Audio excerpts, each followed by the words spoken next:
Hello viewers, আসসালামু আলাইকুম। সবাই কেমন আছেন? আজকে প্রতিটি মানুষের জীবনের বাস্তবতা দিয়ে কয়েকটি কথা বলবো। আপনারা কি জানেন, মানুষের সাথে বেশি কথা বলা, মানুষের সাথে মনের কথা শেয়ার করা, এইগুলোই আমাদের জীবনে এগিয়ে যাওয়ার পথে বাধা। তাই মানুষকে এমন সুযোগ কখনোই দেবেন না যাতে করে আপনাকে ছোট করতে পারে। এমন কিছু জীবনে করবেন যাতে করে কেউ আপনাকে কথা বলার আগে হাজারবার ভাববে, কখনো ছোট না করতে পারে। আরেকটা কথা কি জানেন, মানুষের কাছে আমাদের ইমেজ 4টি জিনিসের উপর তৈরি হয়ে থাকে। এক, পোশাকের মাধ্যমে, টাকার মাধ্যমে, আমাদের কথার মাধ্যমে, আমাদের কর্মের মাধ্যমে। এই 4টা জিনিস ঠিক রাখেন, জীবনে সফল হবেনই।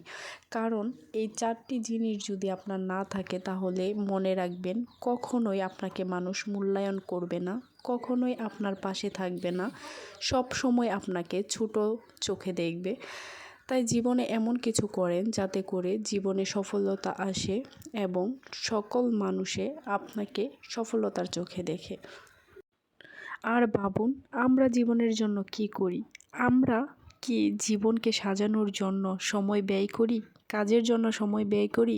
না, ভুল মানুষের পেছনে ব্যয় করি, যেটার মূল্য আপনাকে অপমান হিসেবে পেতে হয়। দূর সময়ে এমন বন্ধুদের কখনোই পাশে পাওয়া যায় না। তাই আসুন আমরা সবাই নিজেকে, নিজের কাজকে বন্ধু বানাই, যাতে করে দূর সময়ে পাশে পাই। সবাই ভালো থাকবেন। খোদা হাফেজ।